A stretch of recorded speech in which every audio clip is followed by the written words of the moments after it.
할렐루야. 10월 31일 하면 여러분들은 무슨 생각을 하십니까? 아마도 할로윈 데이를 생각할 수 있을 것입니다.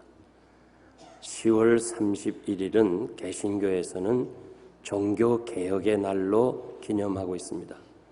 1517년 10월 31일 독일의 비텐베르크 대성당 벽에 이 당시에 34살인 젊은 신부 루터가 이 교회를 향해서 95개 조항 잘못된 것을 벽에다 붙였습니다. 그분은 종교 개혁을 하려고 하는 뜻은 아니었고 그냥 이런 성경하고는 거리가 먼 이런 일들은 잘못된 것이다. 한번 우리가 같이 의논해보자 하는 뜻에서 그는 95개 조항에 해당되는 문제들을 제시했습니다. 이것이 결국 전 유럽을 변화시키고 확산시켜서 종교개혁을 일으켰습니다. 사실 당시에 많은 사람들이 불만을 가지고 있었어요. 교회의 그 하는 일들이 너무도 세속적이고 성경과는 거리가 멀었습니다. 그러나 누구 하나 그 엄청난 교회 세력에 반기를 들 수가 없었는데 이 루터가 시작함에 따라서 당시의 백성들과 귀족들의 도움으로 위대한 개혁운동을 시작했습니다. 그래서 결국 개신교, 이 장로교가 태어나게 된 것입니다. 루터는 도박을 공부하다가 어느 날 친구와 길을 가다가 갑자기 소나기와 함께 번개치는 벼락을 맞이합니다. 그러면서 같이 간 친구가 벼락에 맞아 죽으면서 그는 하나님께 기도한 내용과 큰 충격을 받고 그만 수도사가 되기 위해서 수도원에 들어갑니다. 교회가 가르치는 일은 선행을 많이 해야 그것이 천국 갈 수 있는 구원의 길이라고 가르치므로 그리고 경건하게 살아야 된다 함으로써 계속해서 그는 수도원 안에서 경건하게 살려고 애를 쓰면 애를 쓸수록 자기 마음속에 일어나는 죄악을 어떻게 할 수가 없었어요. 그래서 죄 지을 때마다 신부에게 찾아가서 고해 성사를 합니다. 하루에도 수십 번 가니까 신부가 너무 힘들어서 루터야 죄를 좀 모아가지고 오라 그렇게 할 정도로 순간순간 죄악에 대해서 그는 회개하고 경건하게 살려고 노력을 했습니다. 그가 로마를 방문할 기회가 돼서 로마에 가면 계단 성당이 있습니다. 그 콘스탄틴 어머니가 아들에게 예루살렘에서 우리 주님이 빌라도의 법정에서 재판을 받을 때 올라가셨던 그 계단을 가지고 오라고 부탁을 해서 그 계단을 이용해서 성당을 지은 것이 있습니다. 그래서 지금도 많은 사람들이 그 성당에 올라갈 때는 무릎을 꿇고 올라가는 게 그 무릎을 꿇고 올라가는 것이 선행이고 그것이 죄 사유함 받는다고 생각해서 지금도 그렇게 하고 있습니다. 저 남미나 중남미에 가면 큰 대성당에 갈 때 길에서부터 무릎 꿇고 올라가는 사람들을 아마 여러분들이 여행하면서 만나볼 수 있을 것입니다. 저도 여러 번 보았습니다. 루터는 당시 전통에 의해서 그 계단을 무릎으로 꿇고 올라가다가 문득 오늘의 말씀 오직 의인은 믿음으로 살리라는 이 말씀이 떠올라서 벌떡 일어나서 그 자리에서 걸어서 계단에 올라갔습니다. 그리고 다시 수도원에 돌아와서 그는 성경을 보기 시작합니다. 성경을 보면서 깨닫습니다. 내가 과거에 지은 죄, 그리고 지금에 지은 죄, 앞으로 지을 죄까지 우리 하나님께서 그 아들 독생자를 보내셔서 모든 죄악을 다 담당하게 하셔서 우리는 선행으로 의인이 되는 것이 아니고 우리의 공로로 구원에 도달하는 것이 아니고 전적인 하나님의 은혜, 전적인 하나님이 주신 축복의 선물이라는 것을 깨닫게 됩니다. 그러면서 그는 자신이 그 교회가 하는 일이 잘못됐다는 사실을 알게 됩니다. 이 성경과 거리가 멀다는 거 알아요. 연옥이라는 걸 만들어 가지고 부모가 세상을 떠나면 무조건 연옥에 들어가요. 자녀들이 헌금을 많이 하고 돈을 많이 하고 선행을 많이 함으로 연옥에 있는 부모가 천국으로 간다. 그 교리를 만들어 가지고 돈을 엄청나게 벌고 있는 거예요. 루터는 이것을 이해할 수가 없는 거예요. 하나님의 나라는 십자가의 공로로 가는 거지 결코 중간에 무슨 우리가 항암으로 가는 게 아니라는 거 알아요. 그러는 가운데 면죄부라는 것, 로마에 가면 베드로 대성당이 있습니다. 큰 성당을 지으면서 돈이 부족하니까 교회가 면죄부를 팔게 됐어요. 면죄부라는 건 뭐냐? 성자들이 선행을 많이 했어요. 그 선행을 많이 한 것이 천국 창고에 있어요. 그러니까 그 선행을 해야 천국 갈 수 있으니까 돈으로 성자들이 쌓아놓은 천국의 선행을 사는 거예요. 그 삶으로써 나와 내 가족이 천국에 갈 수 있다. 이것을 팔기 시작한 겁니다. 사람들이 너무너무 많이 파는 거예요. 뭐 하는 거 사는 거예요. 이 사실에 대해서 루터는 이게 아니다 하면서 면죄부를 비롯한 잘못된 사항을 95개 학문을 들어서 비텐베르크 성당문에 붙였습니다. 결국 당시의 교황인 레오 10세는 60일간 기한을 줄 테니까 네가 주장하는 것을 철회하라. 경고장을 보냅니다. 학생들 앞에서 이걸 찢어버리고 불태웁니다. 이건 대단한 용기입니다. 교황이 보낸 경고장을 찢는다. 이거는 사형감입니다. 이 용기는 어디서 나왔느냐? 하나님이 주시는 은혜예요. 이 독일에 가면 그 프랑크푸르트에서 남쪽으로 한 50km 지점에 가면 웜스라는 도시가 나옵니다. 그 웜스에서 루터는 종교 재판을 받습니다. 황제와 교황 앞에서 잘못하면 죽어요. 그 엄숙한 자리에서 네가 주장하는 것을 처리하라는 거예요. 그럴 때 루터는 나는 그렇게 할 수가 없습니다. 깨달았기 때문에. 오래전에 제가 웜스에 가서 그 재판을 받던 자리에서 가보니까 요만한 플라스틱으로 루터가 섰던 자리라 거기에 이렇게 써놔 자리가 하나 있어요.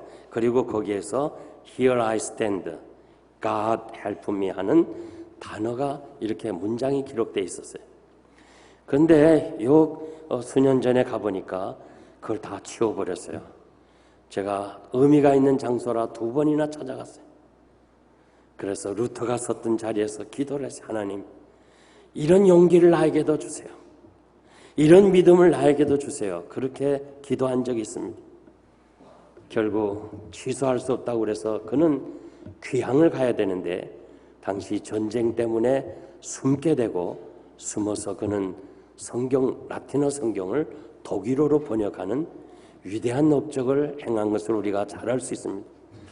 웜스를 비롯해서 독일에 가보면 루터의 동상이 있는데 보통 다른 데 동상은 혼자 있는데 루터의 동상에는 반드시 여러 사람이 같이 있어요. 그 이유는 뭐냐? 종교개혁은 혼자 한 것이 아니고 여러 성주들이 또 여러 지도자들이 참 많은 사람들이 루터를 가르쳐 주었고 그로 하여금 그 확신을 갖게 해둔 그런 사람들의 동상이 같이 함께 있는 것을 우리가 알 수 있습니다. 종교개혁은 루터가 한 것이 아닙니다. 혼자 한 거 아니고 루터가 개혁을 하려는 건 아니었어요. 당시에 그 불만을 가진 사람들이 다 있다가 루터가 착 나서니까 그냥 그 군중이 미는 바람에 자기도 모르게 개혁의 선봉에 섰던 것을 우리가 알 수 있습니다. 오늘은 종교개혁주의를 맞이하면서 루터 당시나 지금이나 교회가 부패하고 권력에 아부하는 일들을 우리가 잘 볼 수 있습니다. 너무 세상적이고 현실적이고 물질적인 이 현실을 여러분들이 잘 알고 있습니다. 한국 교회가 한때는 4분의 1, 25% 1200만 교인이라고 자랑했습니다. 지금은 아이들이 첫째 없어요. 아이들을 낳지 아니하고 또 아이들이 교회 오지 않고 그래서 850만으로 줄었습니다. 과거에 영국이 해가 지지 않는 나라, 선교의 최고의 나라, 정말 100%이 신교로 차지했던 영국이 100년이 지나면서 7%밖에 안 돼요. 여러분들이 영국을 여행하면 깜짝 놀래요. 아니 이것이 과거에 세계 선교에 앞장섰던 영국이 이슬람 사원으로만 가득 찼어요. 예배당 잘 안 보여요. 곳곳에 도시나 시골이나 이슬람 사원들이 서 있어요. 이슬람 지도자들이 이렇게 말해요. 앞으로 30년 혹은 50년 후에는 영국은 그리고 유럽은 전 이슬람으로 만들겠다는 거예요. 한국도 예외가 아니에요. 자꾸 기독교는 줄고 이슬람은 자꾸 올라서 30년 후에는 한국에서 이슬람이 최고의 숫자를 자랑하겠다. 그렇게 호언장담하고 있습니다. 루터의 종교개혁 496주년을 맞이한 이 뜻깊은 주의 날에 진정으로 우리가 교회가 교회되게 해야 되고 교회가 본질로 돌아가야 될 줄 믿습니다. 진정으로 개혁의 정신을 회복하고 자기 반성 참회가 필요합니다. 우리가 교회를 바로잡고 다시 세우는 개혁 운동은 할 수가 없습니다. 제가 전하는 것은 그것이 아닙니다. 다만 우리 자신 한 사람 한 사람이 구호가 아닌 자기 삶의 변화, 내가 변하는 정말 개혁주의자들이 가졌던 그 신앙, 그 아름다운 신앙을 우리 한 사람 한 사람이 가지고 내가 변해야 되는 거예요. 이 세속에서부터 우리 자신을 돌볼 수 있는 이런 신앙의 결단이 여러분들에게 필요한 줄 믿습니다. 오직 성경, 오직 그리스도, 오직 은혜, 오직 믿음, 오직 하나님의 영광, 이것이 개혁주의자들의 신앙이었어요. 한번 따라합시다. 오직 성경, 오직 그리스도, 오직 은혜, 오직 믿음, 오직 하나님의 영광. 혹시 순서가 바뀌어도 돼요. 자, 우리 호산나 찬양대 한번 해보겠어요. 첫째 뭐예요?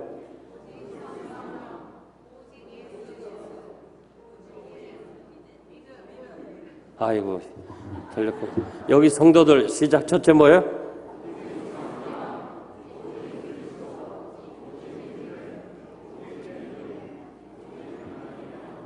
예, 이 5가지 정말 여러분들 중요합니다.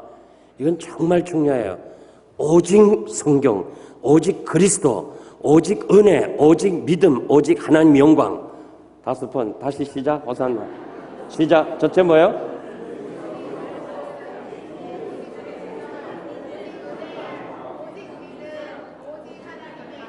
아직도 남을 따라하는 사람이 있어요. 야, 이거 5가지 오늘 종교개혁주의에 꼭 알아야 되는데 양옆에 사람들에게 둘씩 물어보세요. 시작.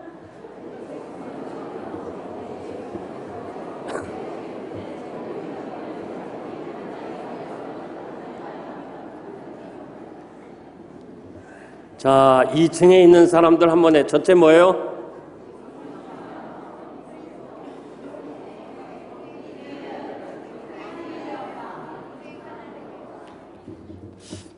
제가 여러분들한테 간절히 부탁하는 것은 우리가 이 한국 교회나 이민 교회를 바로잡을 수 없습니다. 우리가 어떻게 할 수가 없는 거예요. 마치 계란으로 바위 치는 것처럼 이렇게 세속으로 달려가는 교회를 어떻게 무슨 힘으로 하겠어요? 그러나 여러분 한 사람 한 사람이 정말 개혁주의자로서 이 개혁 정신을 가지고 내 자신부터 내가 삶을 변화시킨다면 놀라운 기적이 일어날 줄 믿습니다. 오늘 본문의 말씀 너무 유명한 말씀이에요. 구약, 신구약 성경을 다 종합해서 이제는 내가 시간이 없으니까 다 66권은 읽을 수 없으니 한 권으로 읽을 수 없습니까? 할 때는 로마서를 읽어야 돼요. 로마서는 66권을 다 합작한 책이에요. 그래서 정말 로마서는 중요해요. 제가 세월이 지나면서 뒤에 오시는 여러분들이 이 로마서 제 강해를 듣지 못했기 때문에 제가 그 책을 출판을 해서 여러분들에게 드리려고 해요. 정말 중요한 책이에요. 이 로마서 한 권만 여러분들이 묵상해도 신구약 성경을 다 할 수 있어요.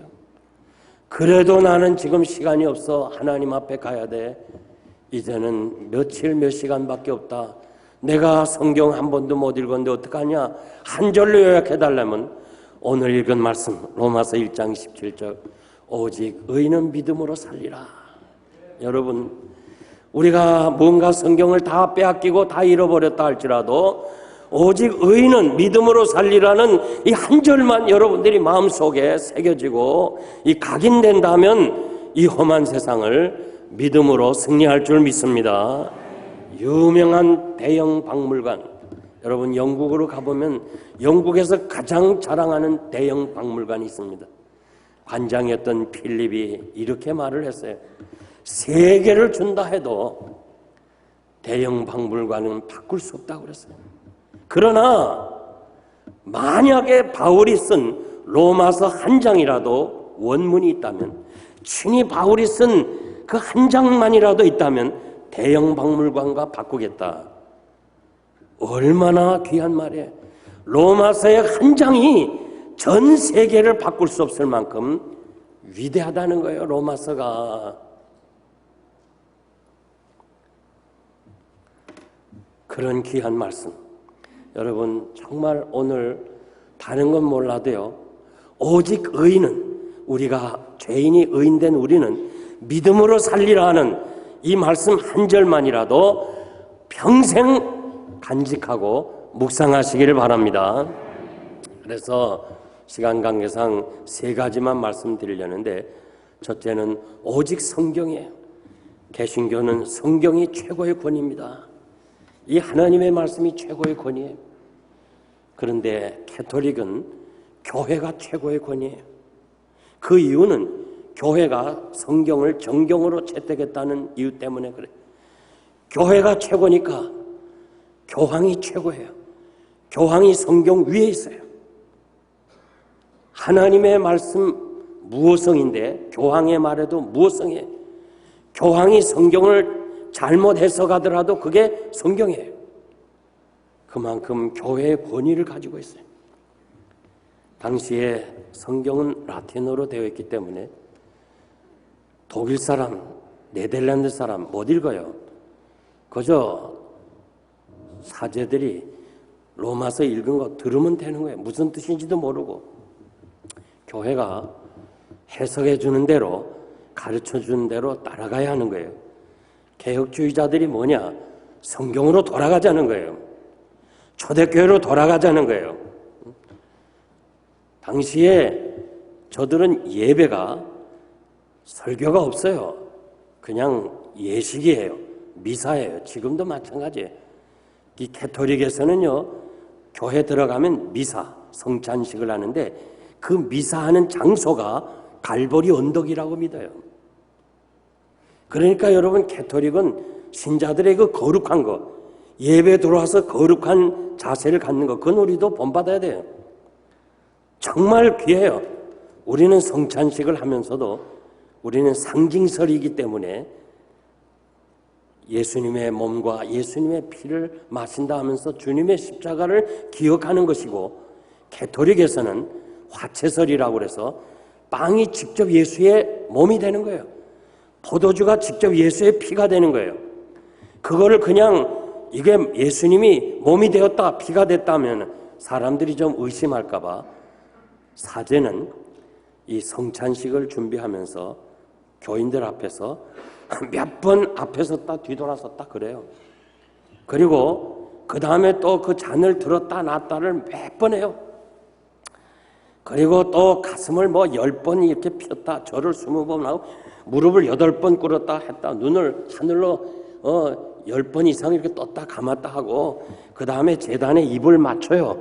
입을 맞추는 것 한두 번 맞추는 것이 아니고 8번이나 키스하고, 그 다음에 손을 쳐들었다 내렸다 하면서 결국은 이 또 성어를 걷지요. 이걸 한 30번 긋고 뭐 기도를 11번 하고 소리치고 이러면 떡이 예수님의 몸으로 예수님의 피로 변한다는 거예요.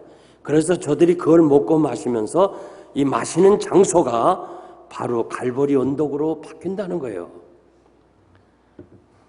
지금도 캐토릭 교인들은요, 성경을 몰라요. 그저 가르쳐 주는 대로 하는 거예요. 종교 개혁을 왜 했느냐? 개혁자들이 왜 그랬냐? 성경으로 돌아가자는 거예요. 성경이 무엇을 가르치느냐? 성경에서 초대교회 성도들이 성경을 가르치고 말씀을 전하지 않았느냐? 이걸로, 그리고 각 나라 말로 성경을 번역해서 그 나라 말로 목사가, 사제가 설교를 듣도록 하자, 그런 거예요. 그래서 개혁주의자들의 설교를 보면요, 지금의 설교가 아니에요. 전부 성경을 강의하는 거예요. 강해 설교. 제가 지금 이 창세기서부터 시작해서 사무엘 하까지 왔습니다. 제가 평생 하지 못하고 그만둬야 되는데, 정말 여러분 강해 설교가요, 너무너무 귀한 거예요. 칼빈을 비롯해서 개혁주의자들은요, 전부 성경을 강의했어요. 강해 설교 어렵습니다. 힘듭니다. 잘못하면 지루합니다. 여러분, 강해 설교를 들을 수 있는 교인들이 축복이에요. 성도들이 듣기 싫어하면 못하는 겁니다. 요즘 마지막 때는요, 사람들이 진리를 떠나서 귀가 가려워서 허탄한 이야기를 좋아한다 그랬어요. 허탄한 이야기를 참 좋아합니다. 그래서 사람들이 성경을 강의하면 듣기 싫어하고 안 나오지만은 이 허탄한 얘기, 뭐 연속극이 어떻고, 뭐 영화가 어떻고, 무슨 잡지에서 나오는 얘기들, 뭐 주간지, 뭐 이런 것들 통해 가지고 그렇게 재미나는 얘기하면요, 사람들이 막 은혜 받았다고 그래요. 저는요, 이제 참 한 길을 수십 년 달려오고 성경을 가르치는 자로서요, 난 정말 이 강단에서요, 연속극이나 영화 얘기 안 하면 막 분통이 터져요. 어떻게 이 거룩한 강단에서, 하나님의 말씀을 전해야 될 강단에서 사람들이 세상 얘기를 하느냐. 나는 박윤선 박사님한테 그렇게 배웠어요. 정말 순교를 각오하고 생명을 내놓고 강단에서 말씀만 전했어요. 성경 무호성 다 알아요.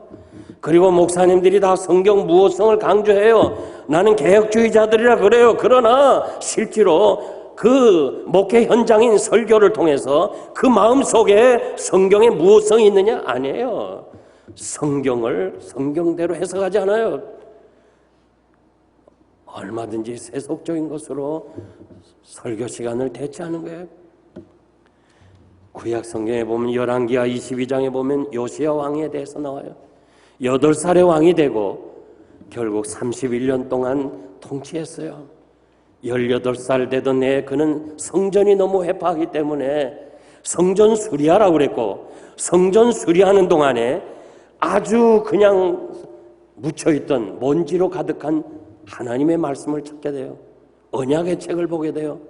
그래서 이 책을 보고 펴보니까, 야, 우리가 이렇게 재앙을 만나고 우리가 지금 하고 있는 것이 하나님이 가장 싫어하는, 하나님이 가장 싫어하는, 징계하는 우상을 섬기고 있구나. 이거 어떻게 해야 되나 회개하면서 자기가 바로잡잖아요. 아버지, 할아버지 때부터 우상을 섬기고 출생하면서부터 그 우상의 배경에서 자랐기 때문에 그것이 하나님 섬기는 줄 알았지, 하나님이 원치 않고 하나님이 벌하신다는 이 사실을 몰랐어요. 그런데 이 언약책을 펴보면서 알게 된 거예요. 이해가 안 되면요, 지금 어린아이들, 초등학생들요, 반공사상 없어요. 김일성에 대한 거 몰라요. 6.25가 참 남침했다고 하는 게 아주 몰라요. 하나도 몰라. 나이 드신 분만 알지. 요시야가 18살 때 성경으로 돌아가자. 우리가 이 어려운 때에 정말 나라를 회복하고 우리가 다시 살 길은 하나님의 말씀으로 돌아가야 된다. 그래서 요시야의 개혁, 종교개혁이라고 우리가 부르고 있어요. 열왕기하 23장 25절 보니까 요시야와 같이 마음을 다하여 성품을 다하여 힘을 다하여 여호와를 향하여 모세의 모든 율법을 온전히 준행한 임금은 요시야 전에도 없었고 후에도 없었더라. 여러분, 나는 이렇게 세속화되고 교회가 세상 따라가고 저 물질 만능 시대에 정말 요시야와 같이 18살 난 그 젊은이와 같이 오직 성경, 오직 믿음, 오직 하나님의 은혜, 오직 그리스도, 오직 하나님의 영광이라고 하는 이 바른 신앙이 여러분들에게 있어서 우리 하나님께서 정말 아무개는 이 혼탁한 세상에서 하나님이 칭찬하고 자랑하는 여러분 되시기를 바랍니다. 모든 성경은 하나님의 감동으로 된 것으로 교훈과 책망과 바르게 함과 의로 교육하기에 유익하다고 그랬습니다. 사랑하는 성도 여러분, 여러분들이 이제 세상의 허탄한 얘기에 귀를 기울이지 말고 우리의 삶을 새롭게 하고 우리를 정말 하나님의 사람으로 온전케 하는 하나님의 말씀으로 돌아가서 여러분 때문에 이 강단에서는 항상 하나님의 말씀이 선포되어 주님 오실 때까지 하나님의 나라를 증거하는 아름다운 교회가 되기를 소원합니다. 두 번째는 오직 믿음이에요. 종교개혁 당시의 캐톨릭 교회는 성도의 구원은 은혜와 그리고 자기 행위라고 그랬어요. 로마서 3장 28절 보니까 사람이 의롭다 하심을 얻는 것은 율법의 행위에 있지 아니하고 믿음으로 우리가 되는 줄 안다고 말씀합니다. 이 의롭다는 이 단어를 우리 개신교에서는 이 정확하게 번역을 해서 의롭다는 이 단어는 법정 용어입니다. 아무리 죄를 많이 지고 잡혀왔다 할지라도 판사가 보고 이건 죄 없다 선언하면 그건 죄가 없는 거예요. 바로 그 말이 칭의, 의롭다 하는 말인데 구교에서는, 개토릭에서는 의롭게 만들어진다 그렇게 해석하는 거예요.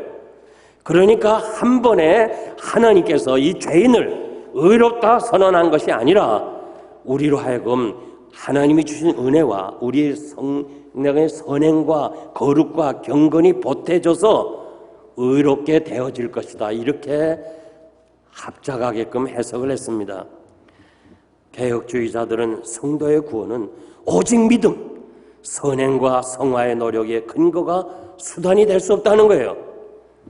에베소서 2장 8절 9절 보니까 너희가 그 은혜로 인하여 믿음으로 말미암아 구원을 얻었나니 이것이 너에게서 난 것이 아니라 하나님의 선물이라고 그랬어요.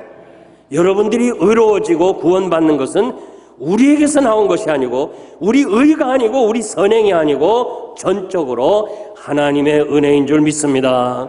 하나님의 선물이기 때문에 자랑할 수 없다고 그랬습니다.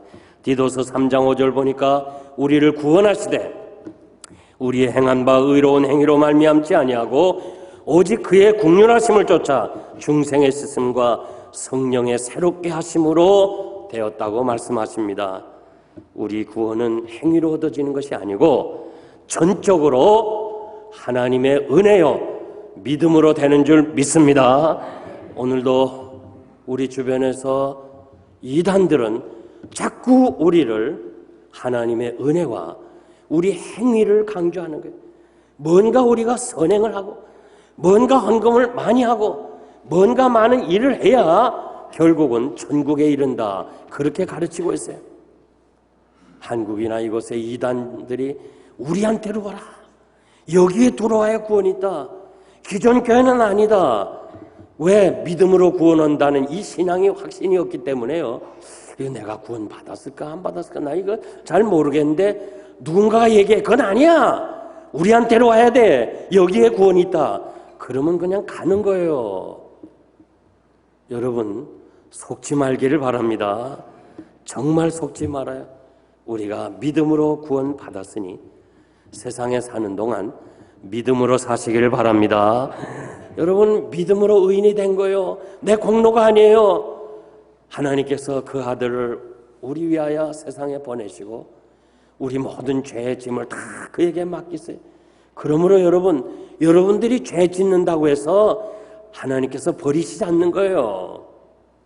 주님이 세상에 계실 때 칭찬해 준 사람은 이방인이라 할지라도 믿음이 좋은 사람 칭찬했고, 자기 제자라 할지라도 믿음이 없는 사람 책망했어요.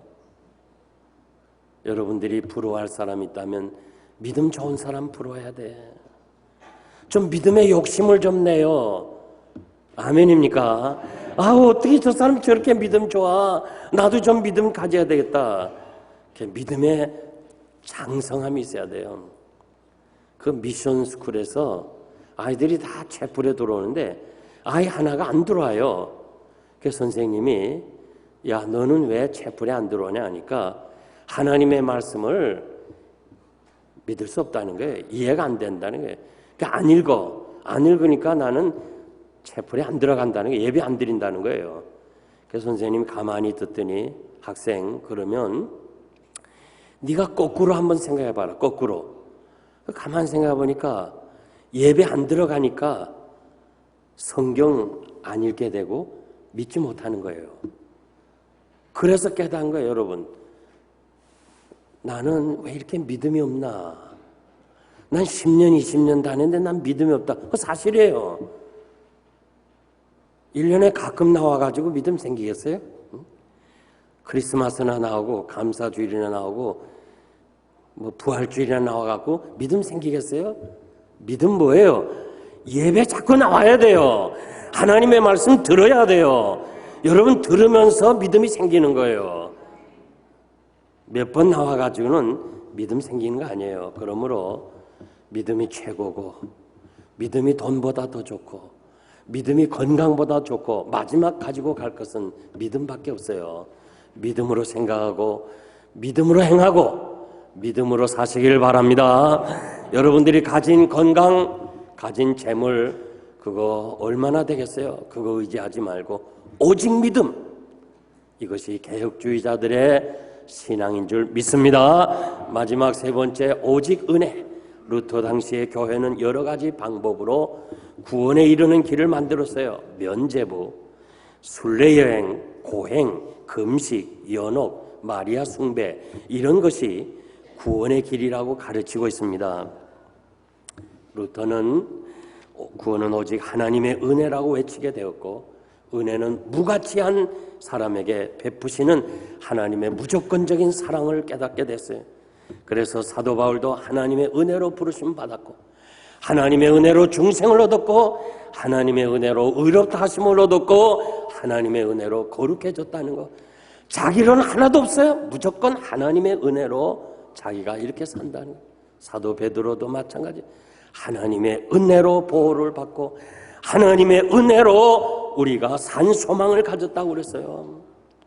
초대교회에서부터 지금까지요, 이 구원은 오직 하나님의 은혜인데도 초대교회도 은혜 플러스 할례, 중세교회는 은혜 플러스 면죄부, 오늘 현대교회는 은혜 플러스 인본주의. 여러분, 우리가 받은 구원은 전적으로 하나님의 은혜인 것을 깨닫고, 정말 초대교회 성도들이 이 개혁주의 신앙을 가지기 위해서 수많은 어려움과 핍박과 고난을 당하면서 이 아름다운 신앙을 우리에게 남겨주었어요. 유럽을 여행하다 보면 그 지금도 흔적이 너무 많아요.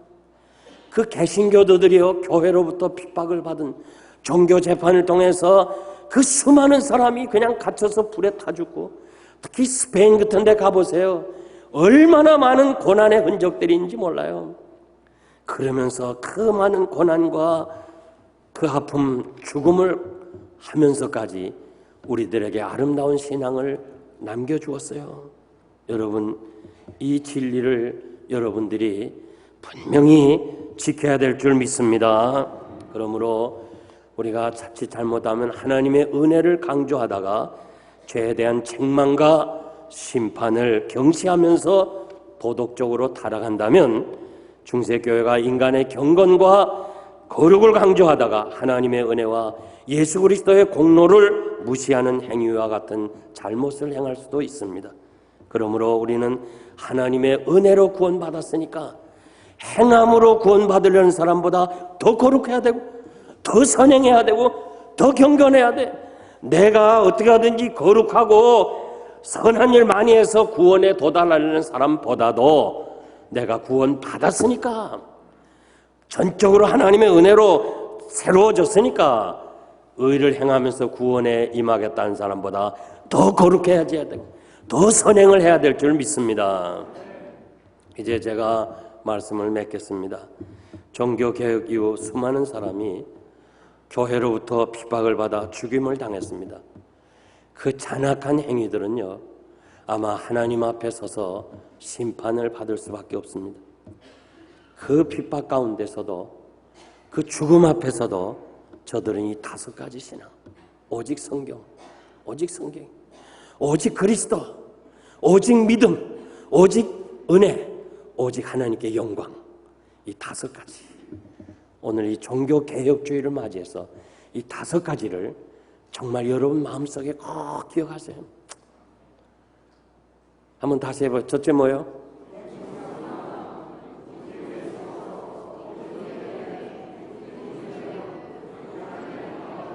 네, 이 5가지요. 못 외우고 옆 사람 따라간 사람이 있어요. 지금 제가 보니까 이 5가지 여러분 고백을 해야 돼요. 어디 성가대 한번 다른 사람 보지 말고 따라해요. 시작. 첫째,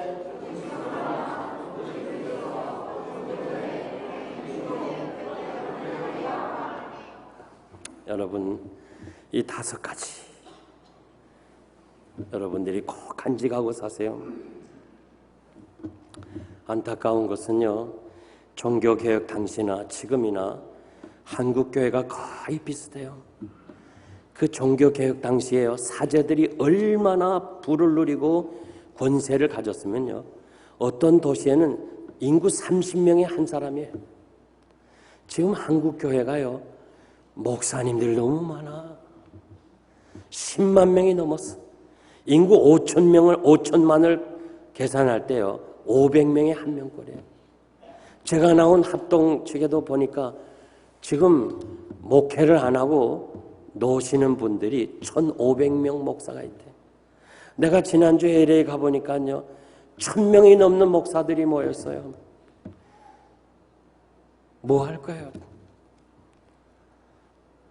여러분, 제발 목사 되지 말아요. 목사 될 사람은 좀 그래도 어렸을 때부터 참 한 길 가고 그걸 위해서 기도하고 준비하고 정말 하나님 앞에 경건을 연습하고 그리고 대학을 나오고 신앙을 가고 이렇게 해야지. 느닷없이 한국 갔다 오더니 명함 내는데 목사라는 거예요. 되겠어요? 제발 좀 장로님들은 장로님으로 있으세요. 집사님대로 있어요. 저마다 목사가 되려니까 이거 문제 아니에요. 오늘 왜 이렇게 교회가 신뢰를 잃어버렸어요? 제일 큰 공로는 지도자라고 생각해요, 나는.